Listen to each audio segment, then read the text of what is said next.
नमस्कार दोस्तों, स्वागत है आपका। जैसे कि हम एक एक लोग जैसे किस तरह से होता है इसके बारे में विस्तृत तरीके से जानकारी रखने की या फिर जानकारी समझने की कोशिश कर रहे। देखिए दोस्तों, आज हम जो देखने वाले हैं वो चौथा लोक है। चौथा लोक कैसा होता है? अगर दिखने में कहा जाए तो वो उसकी तुलना हम पृथ्वी के साथ कर सकते हैं। क्यों? क्योंकि चौथे लोक में दिन भी होता है और रात भी होती है। अब तक के जिन्होंने भाग देखे हैं इस आत्मलोक के बारे में, एक एक लोक के बारे में, तो आपको पता चला होगा कि पहले लोक में सूरज की ज़रा भी किरण नहीं है, दूसरे लोक में भी पूरा अंधेरा है, तीसरे लोक में धूमिल वातावरण है, वहाँ पर भी एक पूरा प्रकाश तो वहाँ पर ज़रा भी नहीं है, लेकिन एकदम पूरा अंधेरा हम नहीं कह सकते।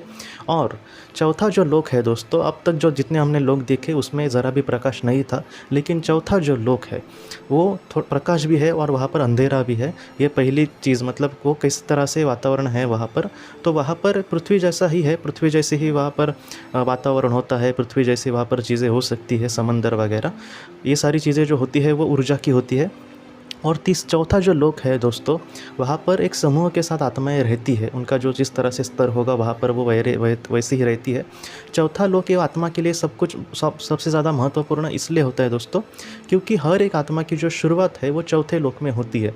बहुत सारे लोगों को, मुझे खुद भी पहले लगता था कि शायद आत्मा की जो शुरुआत है वो पहले लोक में होती होगी, लेकिन ऐसा नहीं है दोस्तों। ईश्वर ने चौथे लोक में आत्मा की शुरुआत की है। क्यों? क्योंकि ईश्वर ये चाहते हैं कि जो सच्चाई है हमें उसको जानना होगा, उसको समझकर अपना कर्तव्य करना होगा। अगर हम कुछ अच्छा कर्तव्य करेंगे तो हम पांचवें लोक पर जाएंगे, और अगर हम कुछ बुरा करते हैं तो हम तीसरे लोक पर जाएंगे। तो इस तरह से चौथा जो लोक है उसे हम न्यूट्रल कह सकते हैं, उसे हम बहुत ही अच्छा या फिर बहुत ही बुरा नहीं कह सकते। लेकिन चौथा जो लोक है उसमें बहुत सारी बुराई भी है और बहुत सारी अच्छाई भी है।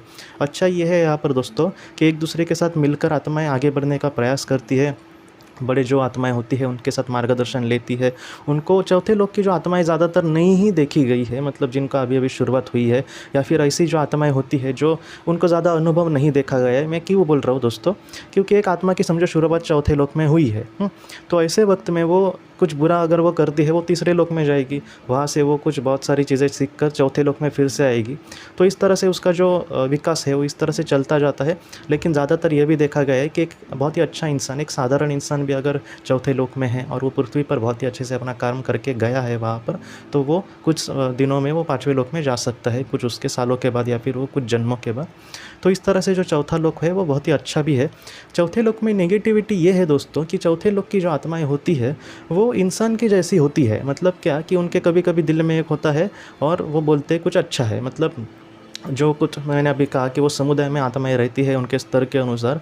ऐसे वक्त में दोस्तों वो एक दूसरे के साथ फंसा भी सकती है, एक दूसरे के साथ, मतलब मेरे काम के लिए वो किसी को अपने पास ला सकती है। या फिर होते हैं ना पृथ्वी पर, आपने भी लोग देखे होंगे कि उनका जब काम होगा तब वो इतना मीठा बोलते हैं कि हमें समझ नहीं आता कि वो इतना कभी नहीं, हमें देखता भी नहीं जाते उस समय, लेकिन आज क्यों मीठा बोल रहे हैं। तो ऐसी जो मतलब होते हैं ना कि हम उसे क्या बोले कि ज़रूरत जब उनको लगती है हमारी, तब वो हमसे बहुत ही अच्छे से बात करते।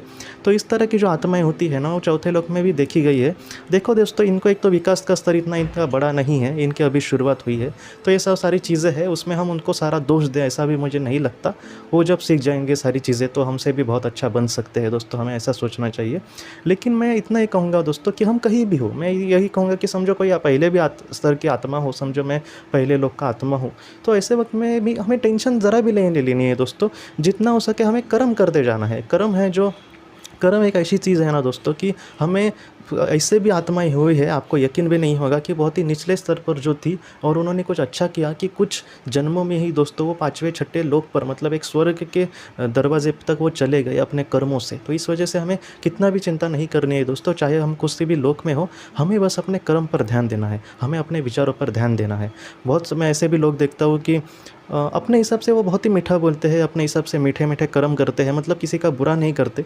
लेकिन ऐसे जो लोग होते हैं ना कभी कभी दोस्तों, उनके जो विचार होते हैं ना वो बुरे होते हैं। मतलब क्या कि वो कर्म ठीक ठाक कर रहा है लेकिन उनके विचार बुरे होते हैं। तो मैं आपसे सच कहूँ ना कि हमारे विचार अच्छे होने चाहिए, हमारे कर्म अच्छे होने चाहिए, हमारे अंदर बहुत सारी निस्वार्थता होनी चाहिए। निस्वार्थता बहुत महत्वपूर्ण है दोस्तों। निस्वार्थ अगर इंसान हो तो उसके हाथों से बहुत अच्छे काम हो सकते। तो इस तरह से अगर चौथे लोक की आत्मा हो और वो उस पृथ्वी पर आकर बहुत ही अच्छा अपना कर्म करती है तो उसका जो विकास है दोस्तों वो बहुत ही अच्छे से हो सकता है। और मैं आपसे यही एक अनुरोध करूँगा कि इसी तरह से हमें जीने की कोशिश करनी होगी।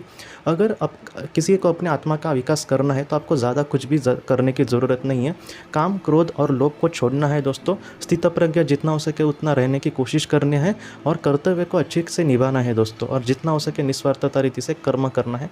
अगर इन सारी चीज़ों को हम सीख गए ना दोस्तों कि हमारा विकास जो है वो इतने तेज़ी से हो सकता है, जीवन को आप आराम से समझ जाओगे। और उस तरह से इन सारी चीज़ों से हमारी जो नैया है, जो हमारे मतलब जीवन का जो समंदर है, तो उस समंदर को हम हमारे नैया के साथ बहुत ही अच्छे से पार कर सकते हैं। तो उसके लिए हमें काम, क्रोध, लोभ को छोड़ना होगा, कर्तव्यता को धारण करना होगा, स्थितप्रज्ञ बनना होगा और निस्वार्थ रीति से अपना कर्म करते जीवन को जीना होगा दोस्तों। इन सारी चीज़ों से हम जीत गए ना दोस्तों तो हम दुनिया जीत सकते हैं, हम जीवन को जीत सकते हैं दोस्तों, और मोक्ष को हम प्राप्त कर सकते हैं दोस्तों।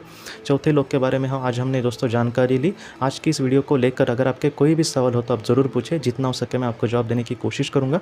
हम अपनी अगली वीडियो में मिलते हैं। आप अपने परिवार का ख्याल रखना। आपका बहुत बहुत शुक्रिया। ज़िंदगी की रोशनी ये संस्था ऐसे लोगों के लिए काम करती है जिन्होंने किसी अपने को खोया है या फिर जो लोग अपनी ज़िंदगी में बहुत ही ज़्यादा दुखी है। जो लोग इस संस्था से जुड़ते हैं उनको तकरीबन 50 किताबें भेजी जाएगी उनके व्हाट्सएप पर या फिर ईमेल पर। ये किताबें आत्मलोक या फिर मौत के बाद हमारे साथ क्या होता है, इन सारी चीज़ों की आपको पूरी तरह से जानकारी देगी। और इसके साथ साथ आपको एक पास्ट लाइफ रिग्रेशन थेरेपी की ऑडियो भी भेजी जाएगी। इस ऑडियो की मदद से आप घर बैठे अपनी पास्ट लाइफ रिग्रेशन करने की कोशिश कर सकते हो। बहुत लोग पास्ट लाइफ रिग्रेशन थेरेपिस्ट के पास किसी कारण के वश नहीं जा सकते, तो ऐसे लोगों के लिए मदद के लिए ये ऑडियो तैयार की गई है। तो आप ज़रूर इस संस्था से जुड़े। इस संस्था से जुड़ने के लिए सामने जो व्हाट्सएप का नंबर दिया है आप कृपया उस पर संपर्क करें। आपका बहुत बहुत शुक्रिया।